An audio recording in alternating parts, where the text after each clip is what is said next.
नमो ओम विष्णुपादाय कृष्णप्रेष्ठाय भूतले श्रीमते भक्ति वेदांत स्वामिनिति नामिने।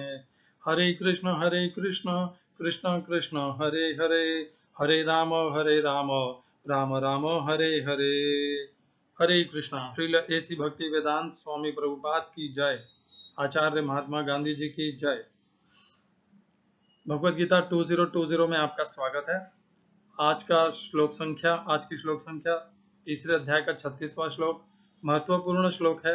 पूरी भगवद गीता में ये एक अर्जुन अनेकों प्रश्न पूछते हैं, उनमें से ये प्रश्न अत्यंत महत्वपूर्ण, हम सब लोगों की रोजमर्रा के जीवन से, दैनंदिन जीवन से जुड़ा हुआ है। इस प्रश्न को अर्जुन ने क्यों और किस लिए पूछा, इसका संदर्भ जानने के लिए हमें इसके पहले के श्लोकों के ऊपर विचार करना होगा। तो आइए चर्चा करते हैं, पुनर्कथन करते हैं तीसरे अध्याय का 35वां श्लोक। श्रेयान् स्वधर्मो विगुणः परधर्मात् स्वनुष्ठितात् स्वधर्मे निधनं श्रेयः परधर्मो भयावहः।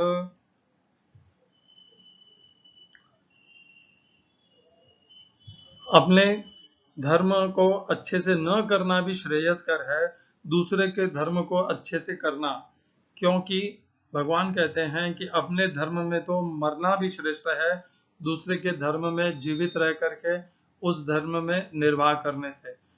और हमने इसको जोड़ा था 18वें अध्याय के श्लोक से, और हमने ये भी जाना था कि दूसरे के, जो मनुष्य अपने धर्म को नहीं करता वह पाप को प्राप्त होता है।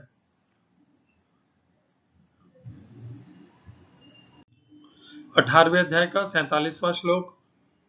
श्रेयान् स्वधर्मो विगुणः परधर्मात् स्वनुष्ठितात् स्वभाव नियतम कर्म कुर्वन्नाप्नोति किल्बिषम्। और दूसरे अध्याय में भी जहां पर भगवान कहते हैं कि जो मनुष्य स्वयं का स्वधर्म नहीं करता वह पाप को प्राप्त होता है, दूसरे अध्याय के 31 से लेकर के 38वें श्लोक में। इसके पहले जो भगवान ने तीसरे अध्याय के 30वें श्लोक से जो कड़ियां दी है श्लोक की, उसके ऊपर एक छोटी सी चर्चा कर लेते हैं, ताकि हमें तीसरे अध्याय के 36वें श्लोक के प्रश्न का संदर्भ पता चल जाएगा। तीसरे अध्याय के 30वें श्लोक में भगवान कहते हैं, मयि सर्वाणि कर्माणि सन्न्यस्य अध्यात्म चेतसा निराशीर निर्ममो भूत्वा युद्धस्व विगत ज्वरः। तो जो मेरे अपने समस्त कर्म मुझको समर्पित करके कर, अपने कर्मों में कर्ता का अहंकार त्याग दे और कर्म के, उन कर्मों के फलों को भी त्याग दे, अनासक्त हो जा। फिर भगवान कहते हैं, ये 31वें श्लोक में, ये में मतम इदम नित्यम अनुतिष्ठन्ति मानवाः श्रद्धावन्तो अनसूयन्तः मुच्यन्ते तेपि कर्मभिः। तो जो मनुष्य मेरे द्वारा बताए गए तीसरे अध्याय के 30वें श्लोक में जो मैंने मार्ग बताया है उसका अनुसरण करते हैं, वे समस्त प्रकार के कर्म के बंधनों से मुक्त हो जाते हैं। और अगले श्लोक में भगवान बताते हैं, ये तो तदभ्य सूयन्तः, जो मुझसे द्वेष करते हैं और मेरे बताए हुए तीसरे अध्याय के 30वें श्लोक का मार्ग का अनुसरण नहीं करते, सर्व ज्ञान विमूढ़ान्तान् विद्धि नष्टान् चेतसः, उन्हें नष्ट हुए जान, उनकी बुद्धि को भी नष्ट हुए जान। उनके पास संसार का कितना भी ज्ञान हो, परंतु वे हर प्रकार से नष्ट हैं। अगले श्लोक में भगवान कहते हैं, सदृशम चेष्टते स्वस्याः प्रकृतिर्ज्ञानवानपि। इसको यहाँ तक हमने जो किया वहां तक जान लेना पर्याप्त होगा। तो भगवान ने दो अलग अलग व्यक्तित्व इस संसार में बताए मनुष्य के, एक जो भगवान के मार्ग का अनुसरण करते हैं और दूसरे जो भगवान के मार्ग का अनुसरण नहीं करते हैं। तो जो नहीं करते हैं उन्हें भगवान मूढ़ भी कहते हैं, वे अंत में पाप को भी प्राप्त होते हैं, वे बारंबार कर्म के बंधनों में फंस करके जन्म मृत्यु के चक्र में लगे रहते हैं। और अब ये जो इस प्रकार का आचरण है, अर्जुन जानना चाहते हैं कि ये इस प्रकार का आचरण क्यों करता है मनुष्य, जब स्वयं भगवान ने कह दिया कि ये वाला आचरण बांधने वाला है, मुक्ति को नहीं देता और मुझसे ईर्ष्या करने वालों का आचरण है, तो भी मनुष्य इस प्रकार का आचरण क्यों करता है। और ये प्रश्न अर्जुन अब कर रहे हैं भगवान से तीसरे अध्याय के 36वें श्लोक में, जो आपके सम्मुख प्रस्तुत है। और क्षमा करिए। अर्जुन उवाच अत केन प्रयुक्तोऽयं पापं चरति पूरुषः अनिच्छन्नपि वार्ष्णेय बलादीव नियोजितः। हिंदी अनुवाद गीता यथारूप श्रील प्रभुपाद। अर्जुन ने कहा नहीं, कहा के बदले में यहाँ पे होना चाहिए पूछा। अर्जुन ने पूछा, हे हे वृष्णिवंशी, मनुष्य न चाहते हुए भी पाप कर्मों के लिए प्रेरित क्यों होता है? ऐसा लगता है कि उसे बलपूर्वक उनमें लगाया जा रहा हो। English translation Gita as it is, Swami Prabhupada. Arjuna said, O descendant of Vrishni, by what is one impelled to its sinful acts, even unwillingly, as if engaged by force? इस श्लोक में प्रयोग किए गए संस्कृत शब्दों के अर्थ है अर्जुन उवाच, अर्जुन ने पूछा, अथ तब, केन किसके द्वारा, प्रयुक्तो प्रेरित, अयम यह, पापम पाप का, चरति आचरण करता है या पाप करता है, पुरुष मनुष्य व्यक्ति। दूसरी पंक्ति, अनिच्छन न चाहते हुए भी, अपि यद्यपि, वार्ष्णेय हे वृष्णिवंशी, बलाद बलपूर्वक, ईव मानो, नियोजित लगाया गया हो। इस श्लोक का तात्पर्य लेते हैं तीसरे अध्याय का 36वां श्लोक गीता यथारूप से। जीवात्मा परमेश्वर का अंश होने के कारण मूलतः आध्यात्मिक शुद्ध एवं समस्त भौतिक कल्मशों से मुक्त रहता है। फलतः स्वभाव से वह भौतिक जगत से के पापों में प्रवृत्त नहीं होता, किंतु जब वह माया के संसर्ग में आता है तो वह बिना झिझक के और कभी कभी इच्छा के विरुद्ध भी अनेक प्रकार से पाप कर्म करता है। अतः कृष्ण से अर्जुन का प्रश्न अत्यंत प्रत्याशा पूर्ण है कि जीवों की प्रकृति विकृत क्यों हो जाती है। यद्यपि कभी कभी जीव कोई पाप नहीं करना चाहता, किंतु उसे ऐसा करने के लिए बाध्य होना पड़ता है। किंतु ये पाप कर्म अंतर्यामी परमात्मा द्वारा प्रेरित नहीं होते अभी तो अन्य कारण से होते हैं, जैसा कि भगवान अगले श्लोक में बताते हैं। ओम अज्ञानतिमिरन्धस्य ज्ञानाञ्जनशलाकया चक्षुरुन्मीलितं येन तस्मै श्रीगुरवे नमः। एकं शास्त्रं देवकीपुत्र गीतम् एको देवो देवकीपुत्र एव एको मन्त्रस्तस्य नामानि यानि कर्माप्येकं तस्य देवस्य सेवा। हरे कृष्णा।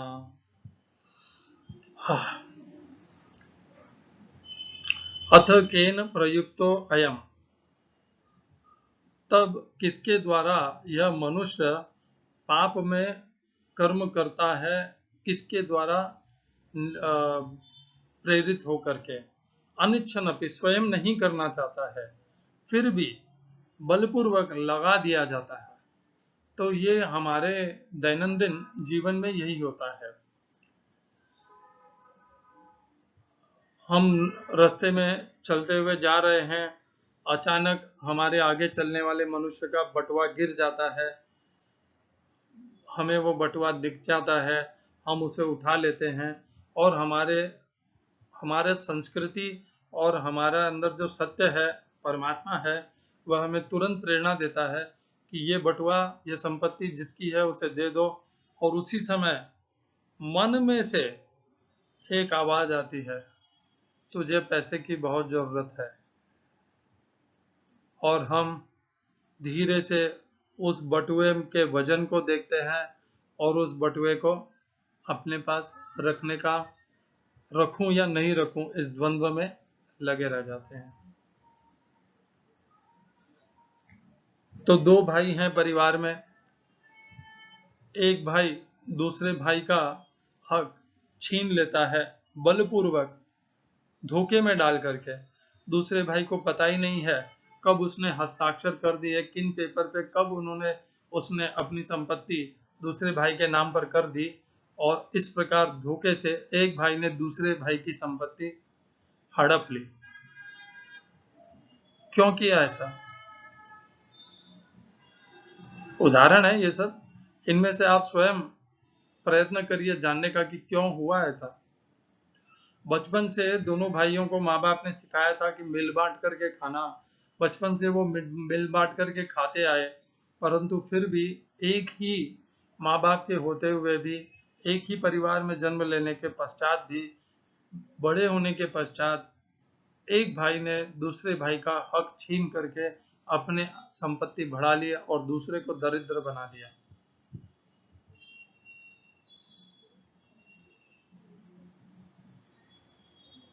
हम विवाहित हैं, विवाहित होने के पश्चात भी पर स्त्री संग में दिलचस्पी सदैव बनी रहती है, और इसी के चलते हमने एक दूसरी महिला को जो स्वयं विवाहिता है उसके प्रति अभद्र व्यवहार किया।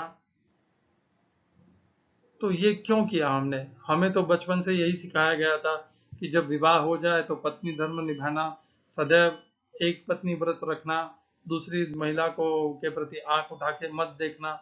तो फिर भी हमने इस प्रकार का अश्लील व्यवहार क्यों किया? और जो दूसरी विवाहिता स्त्री है उसने भी हमारे बढ़ते हुए कदमों को देख करके हमें रोका क्यों नहीं? तो ये सब है वो पाप जो हम जानते हैं कि ये पाप है, फिर भी करते हैं।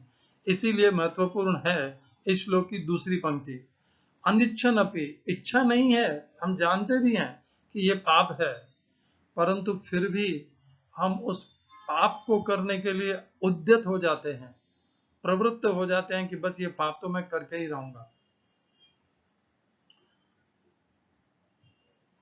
पहली पंक्ति में अर्जुन कहते हैं कि पाप का आचरण क्यों करता है, पहली बात, प्रश्न पहला यह पूछते हैं। दूसरा, अर्जुन कहते हैं कि बहुत बार मनुष्य ये जानता भी है कि ये पाप कर्म है।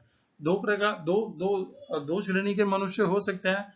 एक श्रेणी के मनुष्य तो ये जानते भी नहीं कि ये पाप है, क्योंकि उनकी संस्कृति में दूसरे की संपत्ति हड़पना सही है, दूसरे की पत्नी के साथ में संग करना वो भी सही है। तो ये एक अलग संस्कृति है, उस संस्कृति में इसे पाप भी नहीं माना जाता। तो क्या यदि उनकी संस्कृति में इसे पाप नहीं माना जाता तो क्या यह पाप शून्य हो जाएगा? नहीं, ऐसा नहीं होता। जो भगवान के धर्म के नियमों में जो पाप है वो आज भी पाप रहेगा, पहले भी था और भविष्य में भी रहेगा। हम अपने नियम, अपने समाज के नियम कैसे भी परिवर्तित कर सकते हैं, परंतु जो धर्म, जो सत्य धर्म है वो कभी परिवर्तित नहीं होता। उसके नियम पहले भी वही थे, आज भी वही हैं और भविष्य में भी वही रहेंगे। पर स्त्री गमन स्वीकारनीय नहीं है। इस्कॉन में भी 4 नियम है जिनका व्रत लेना पड़ता है। यम कहूंगा उन्हें, नियम के बदले में 4 यम है। जिन चीजों का त्याग करना पड़ता है उन्हें यम कहते हैं। 4 यम है जिनको स्वीकार करना पड़ता है। उनमें से एक है परस्त्री गमन, इसको छोड़ना होता है, इसका त्याग करना होता है। दूसरा, मांसाहार। तीसरा, हर प्रकार के नशाखोरी, भले वो शराब हो, मदिरा हो, कोई तरह के व्यसन हो, जैसे प्याज, लहसुन, चाय, कॉफी, सिगरेट, बीड़ी, हर तरह के व्यसन, नशाखोरी, ये सब बंद। और चौथा, दुध क्रीड़ा, जुआ, इस प्रकार की गतिविधियां, इनको बंद। कोई भी जिससे अवैध तरीके से धन संपत्ति का अर्जन हो, वे सारे मार्ग बंद। ये 4 नियम धारण करने पड़ते हैं। इसीलिए बहुत से लोग इस्कॉन के पहली सीढ़ी पे ही रुक जाते हैं कि ये नियम तो अत्यंत भयंकर है, इनको पूरा कर पाना मेरे लिए संभव नहीं है, क्योंकि कहीं ना कहीं उनमें वो दोष होता है। और इस्कॉन ने ये नियम इसलिए बनाए क्योंकि ये पहली सीढ़ी को जब मनुष्य अपने आप को बदलता है, परिवर्तित करता है और पाप करना रोकता है, तभी वहीं से उसकी अध्यात्म की प्रगति होती है। जब तक पाप नहीं रुकेगा तब तक अध्यात्म में प्रगति नहीं हो पाएगी। पाप और अध्यात्म साथ में नहीं चल सकते। पाप को रोकना होगा तभी अध्यात्म में प्रगति हो पाएगी। पाप भी करते रहें, अध्यात्म में भी करते रहें। जैसे कहते हैं एक तरफ दिन में पाप किया, रात को पाप किया और दिन में माला माला जपते रहे और सेवा की, उससे कुछ फायदा नहीं होगा, वहीं के वहीं रह जाएंगे, नुकसान और ज्यादा ही हो सकता है। तो इस श्लोक का अत्यंत महत्वपूर्ण प्रश्न है ये। अर्जुन ने पूरी भगवत गीता में अर्जुन अनेकों श्लोक पूछते हैं, अनेकों प्रश्न पूछते हैं, उसमें से ये प्रश्न बहुत महत्वपूर्ण है। हम सब भी इस सच्चाई से रोज अपने आप को लड़ते हैं, हम अपने आप लड़ते हैं। हम नहीं चाहते हैं इस तरह के पाप कर्म करना, हमें पता भी है वो पाप है, फिर भी मन और इंद्रियों के वशीभूत होकर के हम उन्हें कर बैठते हैं। तो जहां तक परस्त्री गमन का उदाहरण था, उसमें पुरुष और स्त्री, उनकी इंद्रियां, त्वचा नामक ये जो इंद्रिय है, ये संग के आकर्षण से अपना धैर्य खो चुकती है, तब जाकर के वो पाप होता है।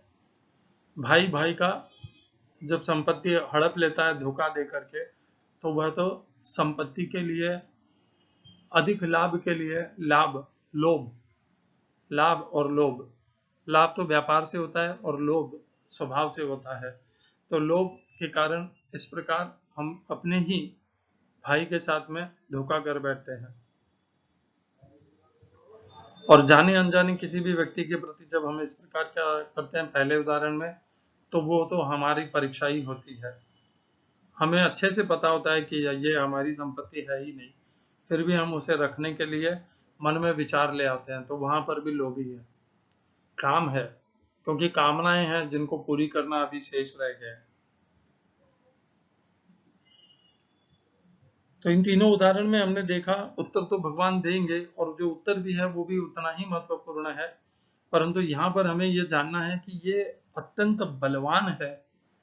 जो ये स्वभाव है, हम नहीं चाहते हैं पाप करना, परंतु ये स्वभाव हमसे पाप करा देता है।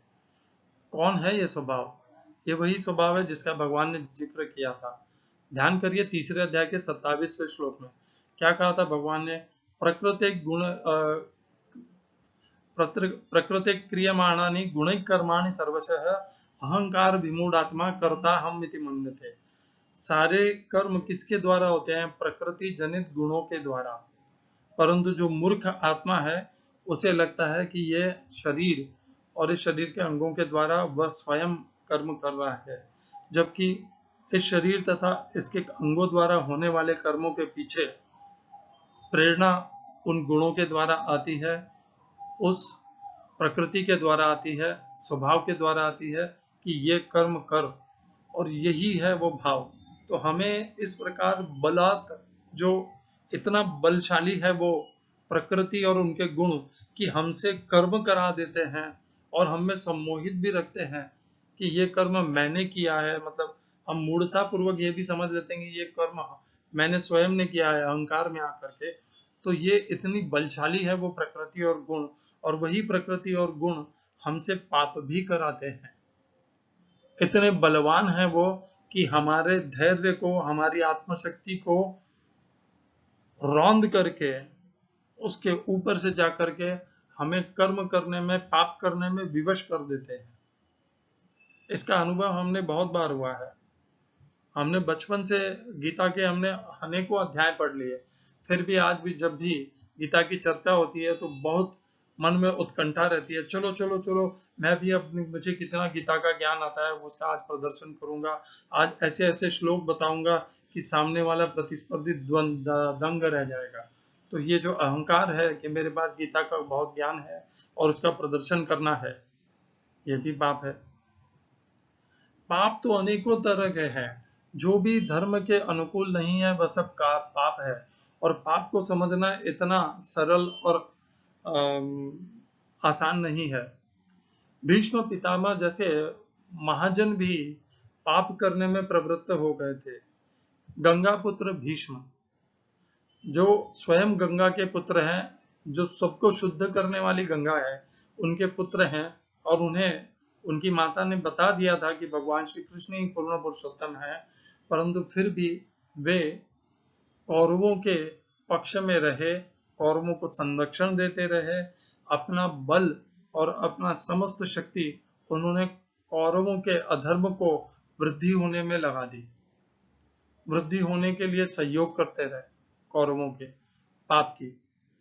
तो इस प्रकार होता है, ये अत्यंत भ्रमित कर देता है हमें ये, और हमें पाप करने में विवश कर देता है। कौन विवश किया था पितामह भीष्म को?